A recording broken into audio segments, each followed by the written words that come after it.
Merci Pierre-Louis, merci pour l'invitation. Oui, donc j'ai bêtement laissé la date du dernier exposé, dans lequel j'avais parlé essentiellement de choses proches. Donc ce que je vais expliquer là... Oui, et puis de toute façon, ce que je vais essayer d'expliquer, c'est ce qu'on a un peu compris depuis ces travaux. Donc c'est des travaux qui sont basés sur plusieurs articles qu'on a écrits avec Nicolas Forcadell et Régis Monod, sur des trafics, sur des jonctions, et on va s'intéresser à des jonctions les plus simples possibles, à savoir des réseaux les plus simples possibles, à savoir une unique jonction dans laquelle vous allez avoir un certain nombre de routes qui arrivent et un certain nombre de routes qui partent. D'accord ? Donc ça, c'est les routes qui arrivent et les routes qui partent. Et sur chacune de ces demi-droites, on va mettre une loi de conservation scalaire. Et toute la question qu'on va se poser, c'est qu'est-ce qu'il faut mettre à l'interface pour que le système ait un peu un sens. Ce sont toutes des voies à sens unique. C'est toutes des voies à sens unique, absolument. Voilà, donc comme je l'ai écrit, hein, vous avez une jonction comme ça. Ici, c'est 0 pour fixer les idées. Et puis, on a un certain nombre de routes qui arrivent, un certain nombre de routes qui en partent.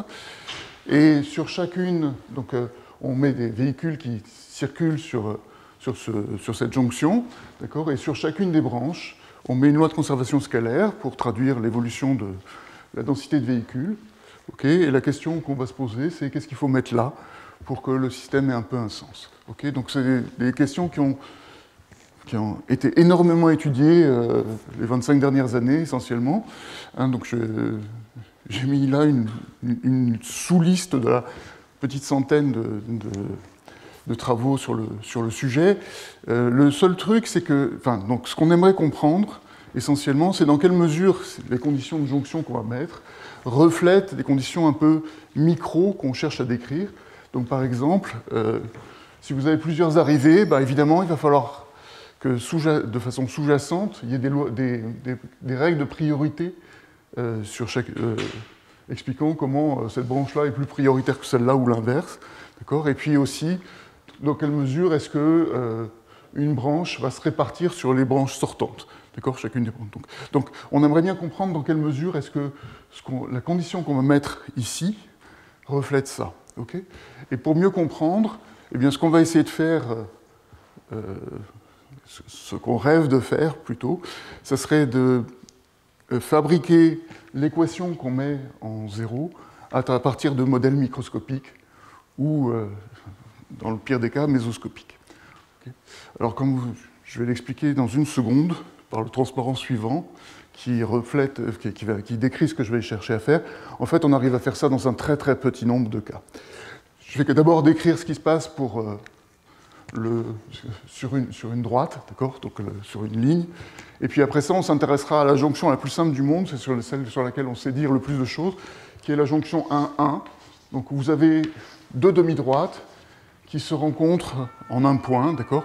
On peut avoir des lois de conservation scalaire différentes à gauche et à droite. Donc dans ce cas-là, on parle de discontinuité de la loi de conservation scalaire, d'accord ? Et on cherchera à comprendre ce qui se passe ici. Et là, à peu près tout est compris, y compris le passage micro-macro. C'est ce que je décrirai, donc je passerai un peu de temps pour raconter ça.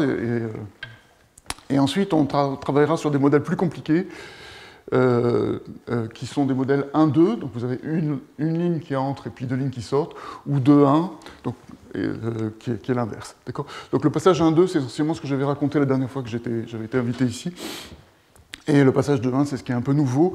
Et on verra que dans le passage 2-1, qui est nettement plus compliqué à étudier pour des raisons que je vais expliquer, on arrive essentiellement à faire un passage méso-macro, le passage micro-macro, qui a des guillemets, est plus complexe et moins bien compris. Ok, alors on y va gaiement, avec ce qui se passe sur une ligne, où là tout est compris depuis au moins 20 ans.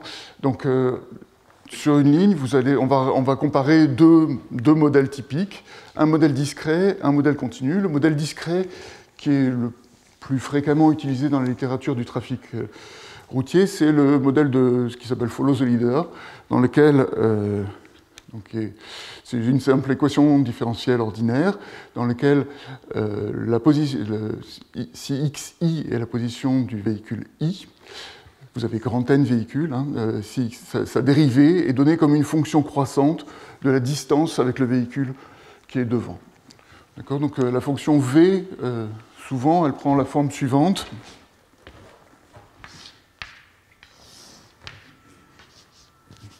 Donc ça, c'est la distance que E, disons. Et la fonction v, c'est une fonction qui est croissante, qui est constante sur un intervalle jusqu'à E min, et puis qui, disons, croît comme ça. D'accord ? Donc le fait qu'elle est nulle entre 0 et E min va faire en sorte que les véhicules ne vont pas se rentrer dedans. Puis après ça, vous avez une fonction croissante de la distance avec la distance au véhicule suivant. Okay ? Donc on comprend bien que ce type de système est évidemment très bien posé une fois qu'on a les données initiales. Pour la vitesse du dernier véhicule, souvent on prend la vitesse maximale. D'accord ? Et ça décrit bien le système. Et ce qu'on cherche à comprendre, c'est ce qui se passe quand le nombre de véhicules tend vers plus l'infini. Et quand le nombre de véhicules tend vers plus l'infini, eh bien on s'attend à avoir une loi de conservation scalaire qui est de cette forme-là, où ρ, c'est la densité des véhicules qu'on regarde. Okay ? Bon. J'ai bien décrit déjà ce que c'est que le modèle Follow the Leader. Okay, je n'ai pas grand-chose à ajouter. Donc juste dans ce modèle-là, sur une ligne, hein, où les véhicules n'ont pas le droit de se dépasser, c'est naturel de supposer que les xi sont toujours plus petits que xi plus 1, hein, par convention. Okay, ok. Alors qu'est-ce que j'ai à raconter sur la loi de conservation scalaire, qui est le modèle limite quand le nombre de particules tend vers plus l'infini? On voit rien d'autre que le fait que f, c'est une fonction qui est définie, donc la fonction f ici, qui va être liée à la fonction v que j'ai décrite là. D'accord ? C'est une fonction qui est Lipschitz et puis qui va valoir 0 en 0 quand il n'y a pas de... Quand il n'y a personne sur la route, ben, la vitesse est nulle, d'accord ? Et puis qui va s'annuler pour une valeur grand R, hein, qui va dire que quand il y a trop de véhicules, eh bien, le trafic essentiellement sature et le flux est nul. Okay ? Donc le machin qui est F s'appelle dans la littérature le diagramme fondamental, et on regarde des solutions anthropiques de cette équation. Okay ? J'ai un petit truc sur le F. Parce que je me suis attendu à ce qu'une vitesse caractéristique, ce soit f'.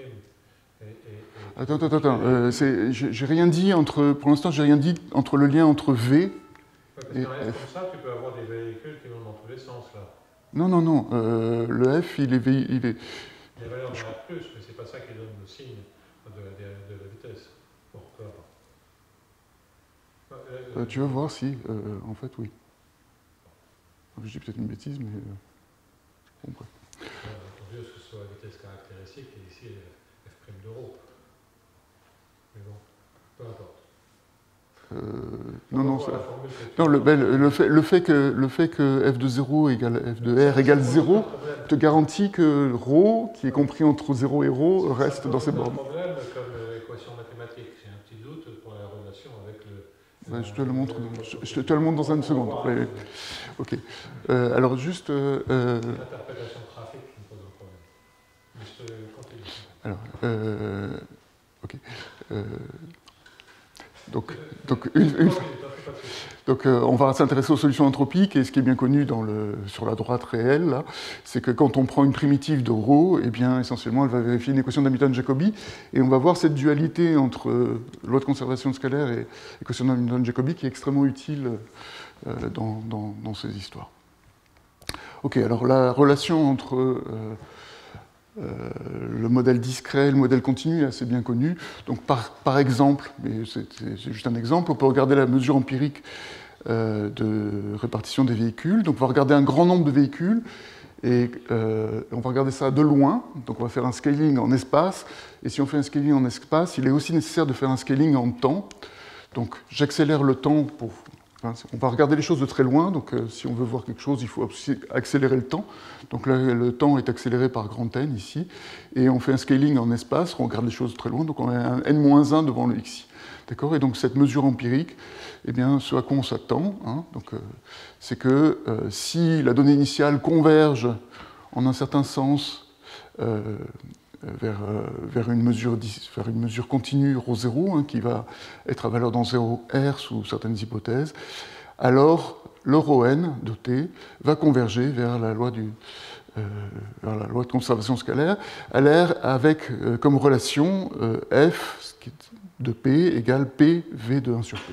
D'accord? C'est ça. Hein, donc c'est quelque chose qui est bien connu, qui date des débuts des années 2000 et qui a été revu dans l'article Di Francesco Rosini avec une vitesse. Donc là c'est une vitesse, là c'est des convergences faibles, d'accord. Et ici il montre que quitte à changer un peu la définition de ρn, en fait on a des convergences beaucoup plus fortes, au moins dans L1, et avec des estimations BV aussi sur ρn, alors entre guillemets, puisque ρn est une mesure là, mais si on régularise un petit peu ρn de façon convenable, on a des estimations BV sur ce système régularisé.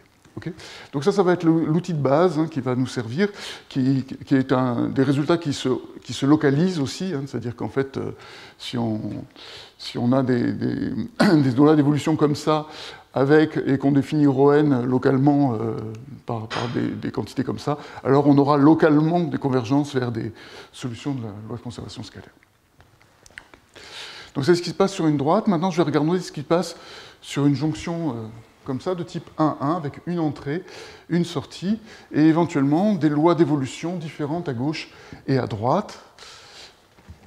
Donc, je vais faire même schéma, je vais regarder ce qu'on peut dire, je vais proposer un modèle discret, essayer de passer à la limite dans ce modèle discret pour arriver à un modèle continu. Okay, donc le modèle discret ici prend naturellement la forme suivante. Donc vous allez voir une loi d'évolution pour les particules à gauche, une loi d'évolution pour les particules à droite, et puis quelque chose qui se passe entre les deux pour une transition entre l'un et l'autre. Ça peut être aussi, le modèle il peut aussi décrire le fait que vous avez un feu routier qui régule le trafic à l'interface, d'accord, donc qui va stopper le trafic. Donc c'est pour ça que ou des limiteurs de flux, des limiteurs de vitesse à l'interface, d'accord. Donc au niveau discret, ça va être contenu dans la fonction W qui dépend du temps. Donc par exemple, si c'est un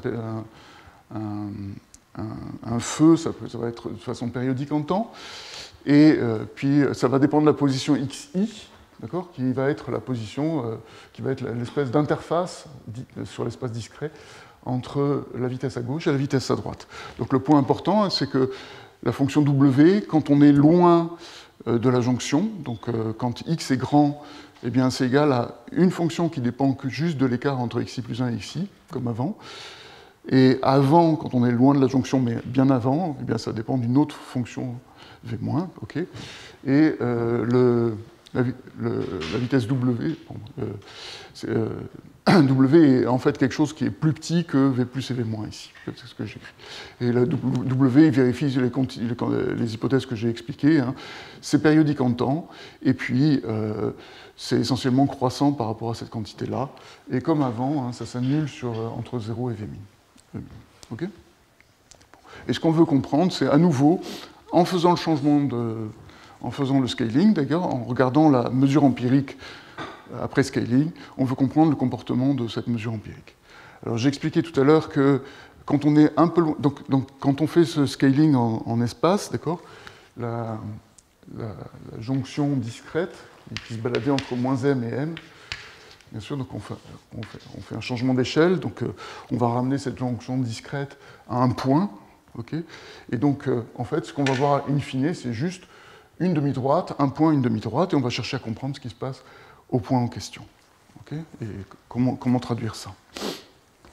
Bon, alors ce qui est complètement clair, hein, c'est que comme l'argument que je décrivais tout à l'heure de passage de micro-macro se localise, en fait, on va se retrouver avec une loi de conservation scalaire à gauche, une loi de conservation scalaire à droite, d'accord, à droite de la jonction étant 0 ici, okay, où les f sont définis à partir de v comme tout à l'heure.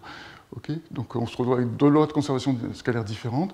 Et en fait, par contre, ce qui n'est pas complètement clair, c'est comment on joint les deux, qu'est-ce qu'on doit mettre à l'interface. Okay, et c'est essentiellement ce qu'on cherche à faire, à comprendre. Alors, ce qu'on va faire, c'est qu'on va décrire le modèle limite de deux façons différentes. La première, ça va être en termes de conservation scalaire avec la notion de germe pour les lois de conservation scalaire. Donc ça va être une condition qu'on va mettre sur la valeur de ρ en 0. Et on va voir aussi que sur ce modèle simple, eh bien, en fait, on peut aussi écrire ça en termes d'équation d'Hamilton-Jacobi avec la notion de limiteur de flux pour les équations d'Hamilton-Jacobi. Donc je vais commencer par d'abord la loi de conservation scalaire, puis l'équation d'Hamilton-Jacobi ensuite. Donc sur la loi de conservation scalaire, on va avoir besoin d'une notion qui est assez naturelle dans le contexte.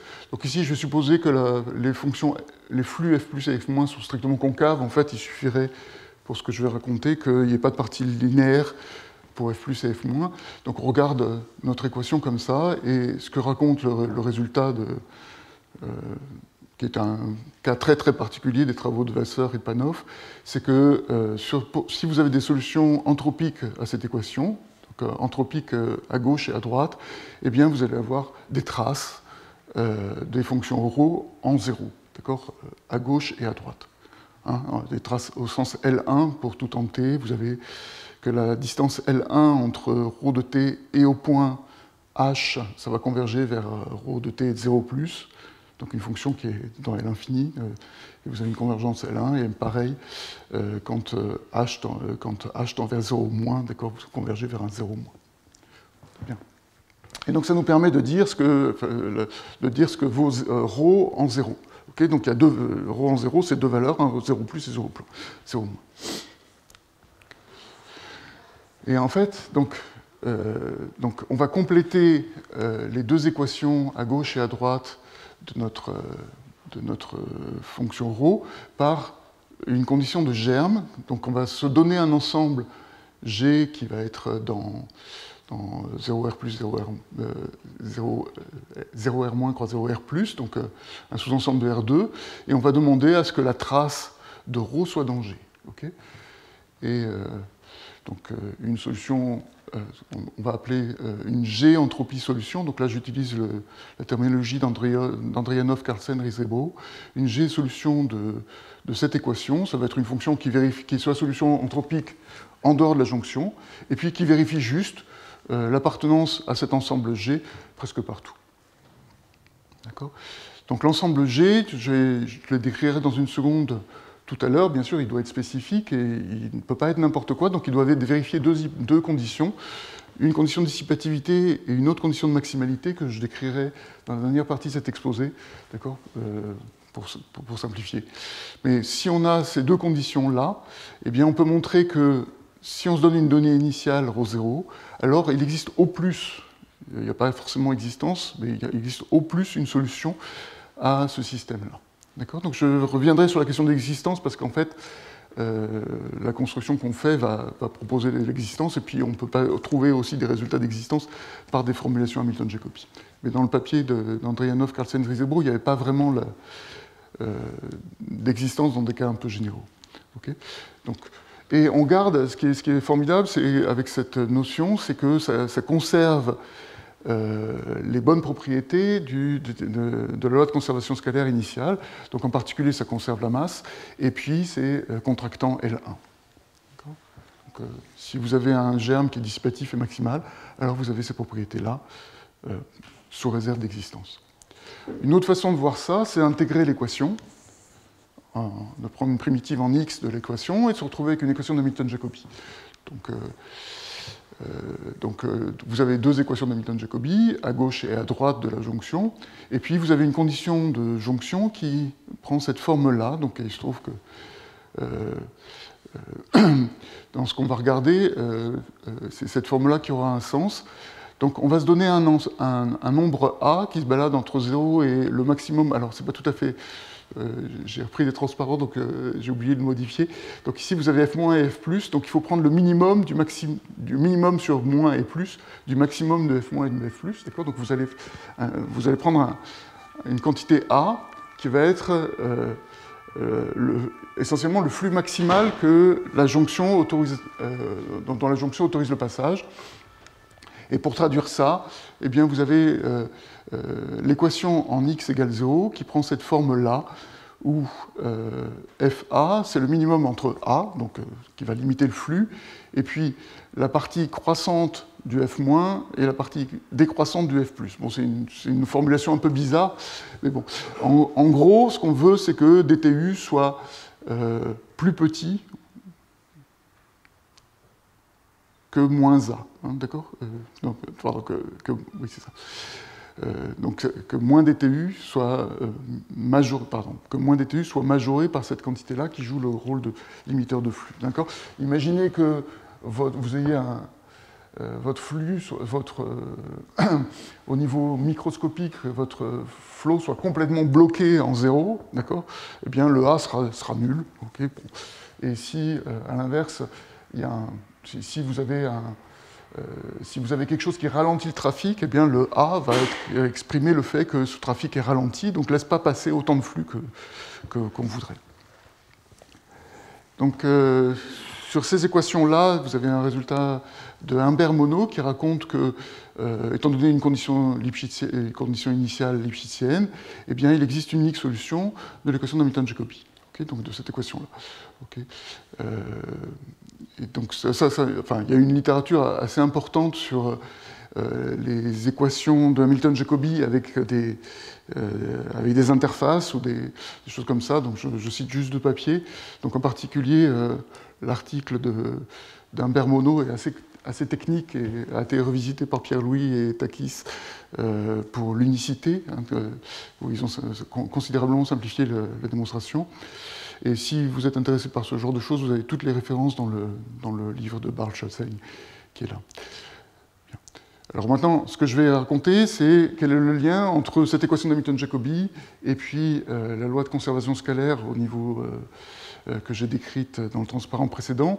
Et il se trouve que, comme dans le cas d'une ligne, il y a une équivalence complète. C'est-à-dire que si vous donnez une solution de viscosité de cette équation-là, solution de viscosité est entendue avec des fonctions test qui sont C1 partout sauf à la jonction, hein, où on peut avoir une discontinuité du gradient.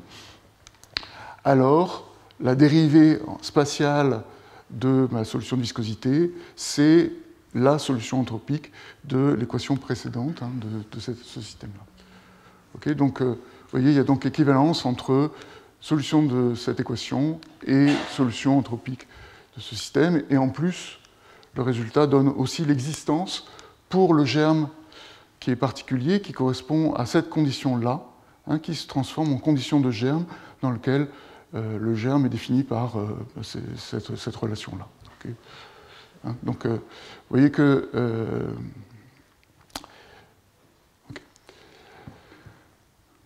alors, juste un mot, on pourrait penser que... donc là, je donne l'existence de solutions pour cette équation-là pour des germes particuliers, puisqu'ils sont des germes qui sont définis par cette relation. Mais en fait, on peut montrer que si vous voulez garder, si vous cherchez à avoir des semi-groupes L1 contractifs sur la jonction 1,1, okay, qui coïncident avec le flot... qui coïncide avec ces deux relations-là en dehors de la jonction, ben en fait,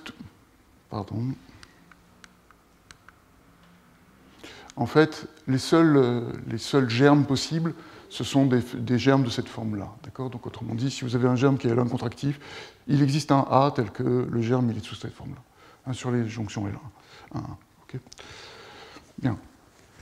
Alors maintenant, passage micro-macro. Alors ça, c'est quelque chose qui est dû à Nicolas Forcadell, Salazar et Zaidan, qui étaient des étudiants en thèse de lui, qui dit que bon, bah, si on regarde le système discret que je présentais précédemment, quand on regarde la mesure empirique renormalisée, alors il existe un A bar qui dépend de la fonction W, donc qui regarde comment vous faites le lien entre l'équation à gauche et l'équation à droite, tel que la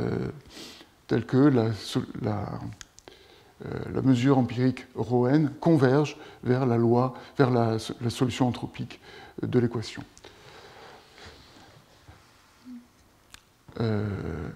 Alors, juste un mot sur la démonstration, parce que ça va expliquer un peu ce qu'on va faire après. Je ne sais pas faire cette démonstration-là, et les auteurs ne savaient pas non plus. De toute façon, à l'époque, on ne savait même pas le lien avec les lois de conservation scalaire. Mais on ne sait pas faire cette démonstration-là au niveau des lois de conservation scalaire. Donc, la technique de preuve de ces auteurs, c'est d'intégrer en espace, montrer la convergence au niveau Hamilton-Jacobi en utilisant les propriétés de stabilité des équations d'Hamilton-Jacobi, et puis après, utiliser l'équivalence que j'ai donnée. Pourquoi on ne sait pas faire? Eh bien, parce que pour passer à la limite dans les lois de conservation scalaire, on a besoin d'un peu d'estimation BV, et ce qu'on ne sait pas faire du tout dans ces problèmes-là, c'est faire des estimations BV qui vont jusqu'au bord, jusqu'à la jonction. Donc il y a des estimations BV locales à gauche et à droite, mais à la jonction, ça se casse complètement la figure. Et du coup, on ne sait pas vraiment passer à la limite directement sur ce système. Et c'est une des difficultés qu'on va rencontrer quand on va regarder des jonctions un peu plus complexes, comme celle que je vais expliquer maintenant. OK ? Bon, je viens essentiellement de dire ça. Donc maintenant, je m'attaque aux deux jonctions moins triviales. Donc on va commencer par la jonction 1,2, dans laquelle on regarde une route en 30 qui se sépare en deux routes sortantes comme ça. Alors c'est ce dont j'avais parlé la dernière fois que j'avais parlé au Collège de France. Donc je vais aller très très vite sur ce résultat-là pour me concentrer plus sur la suite, mais c'est intéressant de faire de comparer les deux approches, les deux résultats. Donc en fait, il se trouve que sur ce modèle-là, on va être capable de mettre en place une approche Hamilton-Jacobi, ce qui fait que les résultats qu'on va obtenir sont assez forts. Et quand on passera au système, aux jonctions inverses, donc où deux routes se rencontrent et donnent une seule, eh bien, ce qu'on verra, c'est qu'il n'est plus possible d'aller sur Hamilton-Jacobi et qu'il faudra, du coup, les résultats qu'on aura sont un peu moins robustes. OK, donc la jonction sortante, OK, donc, et on va regarder un système discret qui, comme tout à l'heure, va avoir une zone de transition. Ici, la zone de transition, c'est entre moins R0 et 0. Donc au niveau du système discret, on va supposer que chaque véhicule entre par la route en 30, donc un véhicule I, il entre par la route en 30, et en fait, on va supposer que la route qu'il va choisir pour sortir, en fait, c'est déterminé dès le départ, d'accord? Donc vous voulez soit aller à la plage, soit aller bosser, d'accord? Et ça, a priori, c'est déterminé, vous ne vous décidez pas en chemin. Hein, donc, alors, vous avez deux façons de faire vous avez deux façons de prendre en compte ça. Soit vous faites un modèle déterministe, et dans ce cas-là, il faut implémenter, il faut regarder la densité de population de gens qui veulent aller à la plage, la densité de gens qui veulent aller travailler, okay, et passer à la limite là-dedans. Alors le problème, c'est que du coup, vous vous retrouvez avec un système de loi de conservation scalaire, et ça, sauf erreur, je pense que personne, je ne connais pas de résultat de convergence pour ce modèle-là, d'accord ? Il y a effectivement le modèle continu qui existe, mais je ne connais pas le passage, je ne sais pas passer à la limite là-dedans, et je pense qu'il n'y a pas grand monde qui sache le faire. Alors, ce qu'on a fait avec Nicolas Forcadell, c'est de supposer de mettre un modèle probabiliste derrière, c'est-à-dire qu'on va dire qu'une certaine proportion de gens veulent aller à la plage et une certaine proportion de gens veulent aller travailler. Et cette proportion de gens, elle est décrite pour chaque véhicule par une variable aléatoire ZI. Donc ZI égale 1 veut dire que le véhicule a l'intention d'aller à la plage, et ZI égale 2 veut dire que le véhicule a l'intention d'aller travailler. Et on va supposer que ces ZI sont indépendants et que la probabilité est identiquement distribuée, et que la probabilité pour que ZI soit égale à 1, par exemple, c'est une quantité fixe, pi1, qui va donc décrire la proportion de véhicules qui veulent entrer dans la branche 1, donc qui veulent aller à la plage. Okay, donc ça va nous permettre de réduire le système à une seule variable, qui va être la densité de véhicules, sachant que certains véhicules veulent aller à la gauche et certains autres véhicules veulent aller à la droite. Et donc ce qu'on a montré, alors, donc ça nous donne un système d'équations au niveau discret qui prend cette tête-là. Alors la difficulté ici, c'est que autant avant la jonction, le véhicule qui est devant, on peut supposer qu'il s'appelle xi plus 1, autant après la jonction, ben, on ne sait pas qui ça va être, puisque ça va dépendre ça va être le premier véhicule qui veut aller à la plage et qui est devant nous. D'accord ? Donc ce véhicule-là, je l'appelle XLI, d'accord ? Donc avant, ça c'est le véhicule qui est devant le véhicule I avant la jonction, ça c'est celui qui est devant le véhicule I après la jonction, okay, et puis vous avez une zone de transition qui est prise en compte par Xi là. Okay, bon. Et à nouveau, hein, vous avez une vitesse à gauche et une vitesse à droite qui peut être différente suivant la route prise. Et comme tout à l'heure, ben, on regarde une mesure empirique. Alors ici, il faut distinguer suivant le fait qu'on est avant la jonction ou après la jonction et sur la branche K où K égale 1, 2. Okay. Et ce qu'on a montré avec Nicolas Forcadell, c'est qu'effectivement, on peut passer à la limite.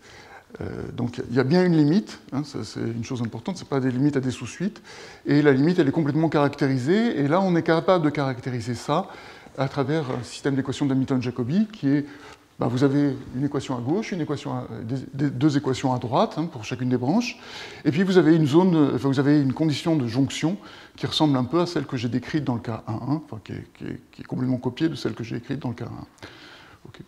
Donc qui est là. Donc on décrit le ρ, donc les ρ nk convergent vers ρk, qui sont à un scaling près les dérivées en espace des solutions de l'équation d'Hamilton-Jacobi. Okay, donc c'est à peu près ce à quoi on s'attend. Alors pourquoi je n'ai pas écrit ce résultat directement en termes de ρk? Eh bien pour la raison suivante. Donc, effectivement, on peut montrer que les ρk ils vérifient cette équation-là, avec un germe qui est bien déterminé, qui est donné par cette égalité ici. Le vrai problème, c'est qu'on ne sait pas du tout si cette équation a une unique solution ou pas. Donc on ne sait pas du tout si ce problème-là est bien posé. Donc on a une situation un peu bizarre qui est que autant le système est bien posé au niveau Hamilton-Jacobi, autant on ne sait pas du tout s'il est bien posé au niveau de votre conservation. Bien, donc ça c'est un... alors, et pourquoi ça ne fonctionne pas? J'en ai parlé un petit peu avant, hein, c'est que pour que le système qui est là soit bien posé, il faudrait que G ait des propriétés de dissipativité, et on sait que celui-là, ce germe-là, n'a pas de propriété de dissipativité. D'accord? Donc en fait, les arguments qui permettent de montrer que cette équation-là est bien posée s'effondrent, et on ne sait pas trop quoi faire pour l'instant. Mais bon, je suis à peu près persuadé que ça va fonctionner un jour ou l'autre. C'est assez facile. Bien. Alors, dans les 10 dernières minutes, je vais rapidement parler du cas inverse, donc du cas 2.1, dans lequel vous avez deux routes qui se rencontrent en une seule. Et donc, comme on a deux routes qui se rencontrent en une seule, il faut décider des règles de priorité. Donc là, ce que je vais décrire, c'est les règles de priorité avec un feu. Et ce qu'on a fait dans le papier, en fait, hein, avec un feu. Donc à cet endroit-là, on va regarder des problèmes dans lesquels seule une des branches est active, une des branches entrantes est active, et c'est régulé par le feu. Okay, donc, et ça va être au niveau micro ou méso, ça sera plutôt le niveau méso dont je vais parler, le feu sera périodique hein, en temps, et puis on va essayer de comprendre ce qui se passe quand on homogénéise un peu cette périodicité. Donc on a été capable de faire deux dérivations, le passage méso-macro qui fonctionne bien, donc c'est ce que j'ai fait avec Nicolas et Régis, et puis une forme de passage micro-macro dans lequel j'expliquerai quelles sont les difficultés et pourquoi il y a un micro avec des guillemets. Et à partir de maintenant, je vais supposer que tous les F entrées et sorties sont les mêmes pour simplifier. Alors, qu'est-ce que ça veut dire méso ici? Ça veut dire qu'on va supposer que le modèle sur chacune des branches est continu, mais que le feu est discret, donc il est périodique en temps. Et l'intérêt de faire ça, c'est que dans ce modèle discret, on peut décrire ça en termes de loi de conservation scalaire avec simple, d'accord? Donc ça va être une alternance entre une loi de conservation scalaire sur la ligne, sur la droite active, donc pardon, évidemment mon modèle est inversé maintenant.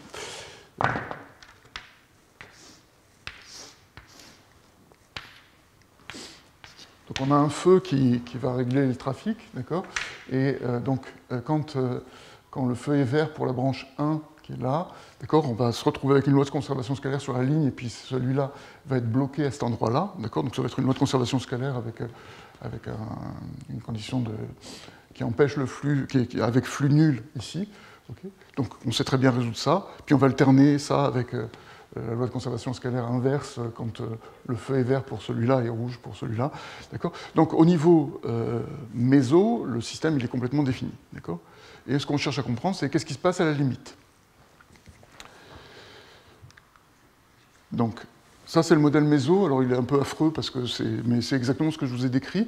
Donc on fait des choses un peu plus compliquées dans le papier, mais ici je vais... Pardon, voilà, j'ai oublié de dire ça. Donc le temps va être séparé en deux, hein, il va être coupé entre I1 qui est les intervalles de temps où le feu est vert pour la branche 1 et rouge pour la branche 2, et puis I2 où c'est l'inverse. Okay, et évidemment, donc les hypothèses qu'on met, hein, c'est que I1 et I2, c'est une partition de l'espace. I1 et I2 sont périodiques en temps. Hein, de toute façon, pour un feu, c'est assez naturel.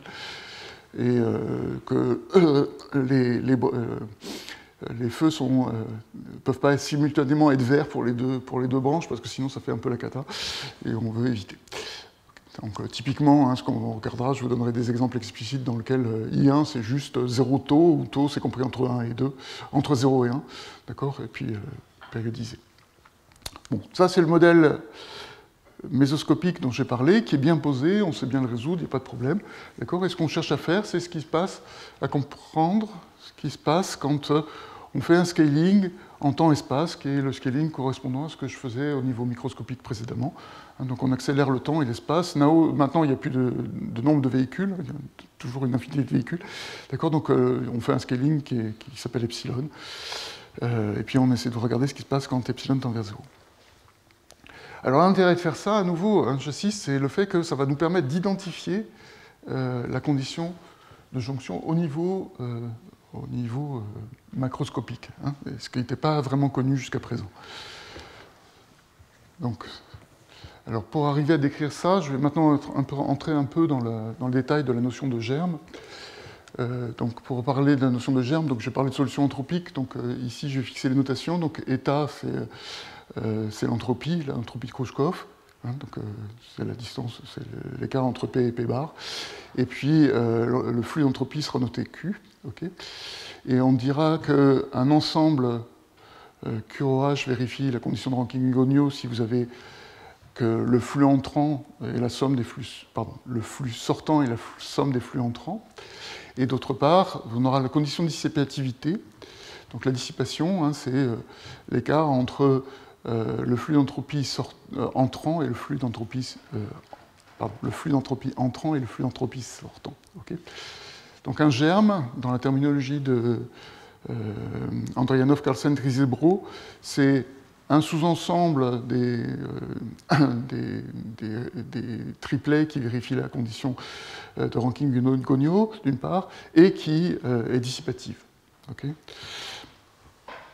et le germe est maximal, donc là c'est la notion de dissipation, et le germe est maximal si, quand vous fixez un P qui est dans la boîte, alors excusez-moi, j'ai la boîte 0R au cube, hein, Q c'est ça, eh bien si la dissipation est négative, enfin si vous avez une dissipation pour n'importe quel P qui appartient au germe, alors P aussi appartient au germe.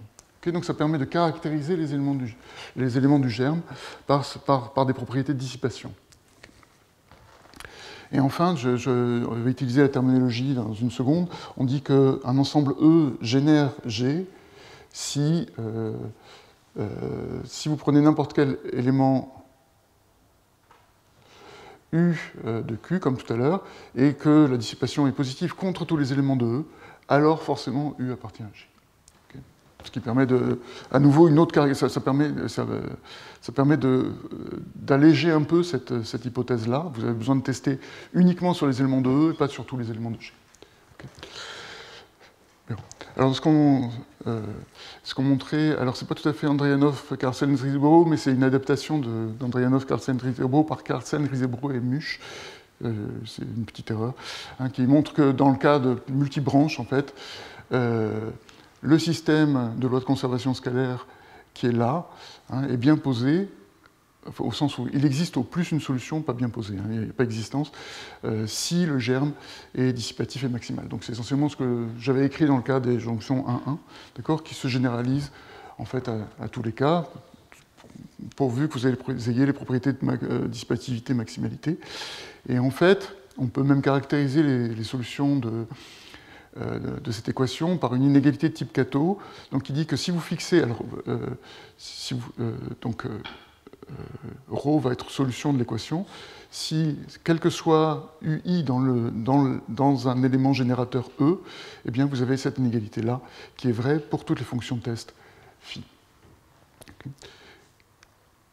Et donc ce qu'on a montré avec Nicolas Forcadell et Régis Monod, c'est que pour le système que j'ai regardé, le système mésoscopique qu'on a regardé, il existe un unique germe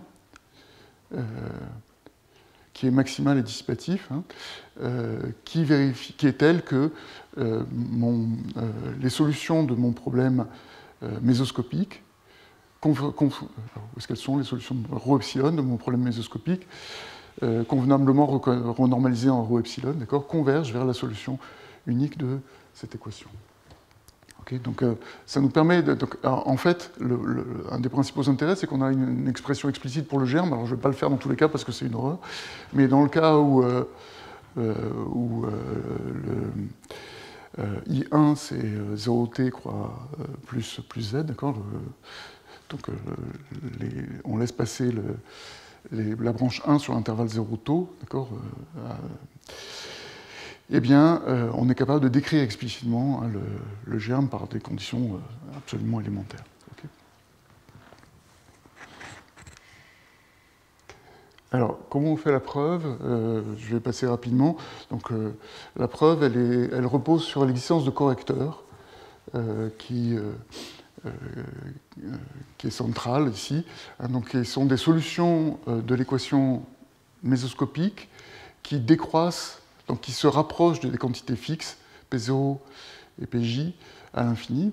Et la construction de ces correcteurs, elle n'est possible que pour un petit nombre d'éléments du germe, en fait, qui est l'ensemble E qui génère un germe. D'accord ? C'est pour ça que c'est important d'avoir cet ensemble génératif, c'est que le E, ici, on est capable de faire cette construction sur uniquement pour un petit nombre de trucs. Donc je passe la preuve. Hein. La preuve, après, elle repose sur l'inégalité de Kato, ça se fait assez bien.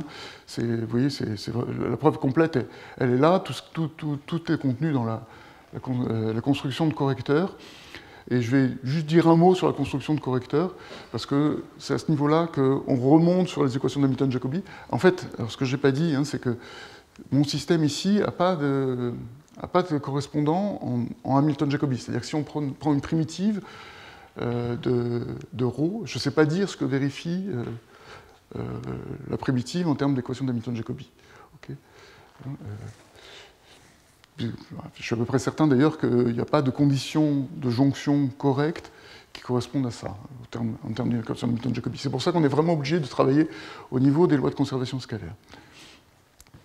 Ok, juste un mot sur la construction de correcteurs. Alors, pour la construction de correcteurs, à l'inverse, bizarrement, on peut revenir à Hamilton-Jacobi parce qu'on peut découpler les branches pour les correcteurs, pour les correcteurs et résoudre le problème sur chaque branche. Et du coup, comme on est sur chaque branche, on peut travailler sur les primitives et travailler sur Hamilton-Jacobi. Le truc un peu rigolo, je passe une minute pour raconter ça, c'est que la construction de ces correcteurs, elle repose sur le petit lemme qui est là, qui raconte la chose suivante. Donc imaginez que vous ayez un Hamiltonien F, qui est strictement concave et croissant, qui est défini sur un intervalle AB qui contient 0 et qui s'annule en 0. Okay, et puis on se donne une donnée au bord. Alors ici, on va travailler sur l'intervalle, on va se travailler sur le temps, c'est R, c'est dans le grand R, mais on travaille sur une demi-branche, donc 0 plus l'infini. Et la condition au bord, c'est pour x égale 0. Donc on se donne une condition psi de t qui oscille en temps, d'accord, et qui qui est définie en x égale 0. Okay, donc on se regarde cette équation d'Hamilton-Jacobi là. Et ce qu'on arrive à montrer, c'est qu'il y a une unique solution périodique à cette équation. Et en fait, cette solution, elle dissipe au sens où son gradient, il décroît en espace. Donc quand on est très loin du bord x égale 0, eh bien, on décroît comme 1 sur x. Ce qui est un peu curieux. Je n'avais jamais vu ça dans la littérature sur l'homogénéisation d'Hamilton-Jacobi. Et je trouve ça assez marrant. Et donc, à partir de ça, on arrive à construire des correcteurs qui ont... Vous voyez, hein, le U ici, en fait, c'est la dérivée de la solution que j'ai donnée. Donc, il faut renormaliser un peu le problème, d'accord, retrancher le P0 et se ramener à des situations comme ça, où on a cette espèce de dissipation du gradient, d'accord. On a quelque chose en temps... ici, quand on est proche de la jonction, on oscille assez en temps, donc on va osciller aussi beaucoup en espace, mais par contre, cette oscillation elle se dissipe quand x est grand. Bon, j'en ai fini, je passe 2 minutes à parler du modèle micro-macro, et en fait, j'avais commencé à écrire les transparents pour ça, puis j'ai renoncé parce que ça devient assez technique d'écrire les équations pour les petites particules. Okay. Je vais juste expliquer le grand principe. Le grand principe, c'est qu'on est capable de faire un passage micro-macro, mais il y a un problème. Donc, la dynamique, dans ce passage micro-macro, on a bien une dynamique discrète pour les véhicules, qui est vrai exactement du modèle du type follow the leader. Il faut juste expliquer ce que ça veut dire qu'ils sont stoppés là, mais ça se marche très bien, d'accord. Ils sont stoppés quand le feu est rouge, mais les choses s'écrivent plutôt bien. Le feu est discret, périodique en temps, d'accord, comme d'habitude. Et on fait le scaling habituel. Le seul truc qui ne fonctionne pas, et c'est pour ça que ce n'est pas vraiment un passage micro-macro, c'est que pour que ça fonctionne, on est obligé de dire que la période du feu tend vers l'infini, avec le nombre de véhicules. D'accord. Donc, quelque part, quand il y a beaucoup de véhicules, on est très très proche. Quelque part, on est très très proche du modèle méso, quoi, je disais tout à l'heure. Alors, quand on fait ça un peu proprement, on est capable de dire qu'est-ce que ça veut dire que tendre vers plus l'infini. Donc on donne une vitesse de convergence précise, d'accord, mais on n'est pas capable de faire ça avec une période du feu qui est fixe, d'accord.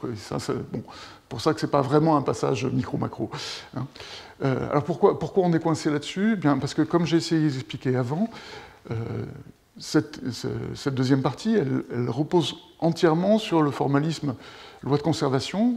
Donc on a besoin, quelque part, d'estimation BV, on ne sait pas s'en passer du tout, hein, des équations d'estimation BV qui vont jusqu'au bord, jusqu'à la jonction. À l'intérieur, il n'y a pas de problème, mais on a besoin d'estimations BV qui vont jusqu'en x égale 0. Or, en fait, le fait de faire des feux qui alternent, ça casse ces estimations BV complètement. D'accord. Donc, si on perd les estimations BV ici, on garde les estimations locales ici, mais du coup, on est incapable de dire décrire ce qui se passe là. Donc, pour décrire ce qui se passe là, on a besoin de retrouver ces estimations BV. Donc, l'idée, c'est de dire que quand la période de trafic est un peu longue, en fait, entre chaque intervalle où le feu est vert ici, on régularise un peu, d'accord. Donc on retrouve des estimations BV, et puis on arrive à faire des estimations à la Di Francesco-Rossini jusqu'au bord, jusqu'en x égale 0, et après ça on échange, d'accord, et on recasse ces estimations BV, mais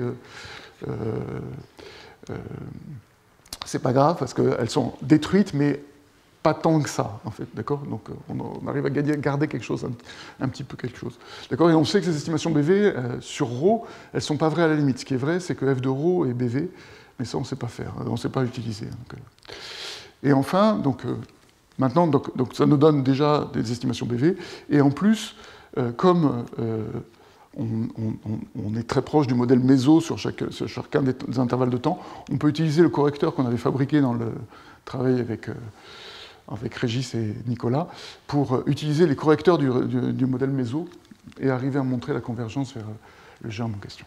Voilà, j'ai fini très rapidement. Donc, je vous ai montré 2-3 choses qu'on a apprises ces dernières années sur les jonctions. Quelques exemples de passages micro-macro, mais comme vous voyez, bon, autant on est capable de traiter un peu 3 branches, autant au-delà, c'est complètement terrain inconnu, on ne sait même pas comment écrire les équations, rien du tout. Voilà. Merci. Merci beaucoup.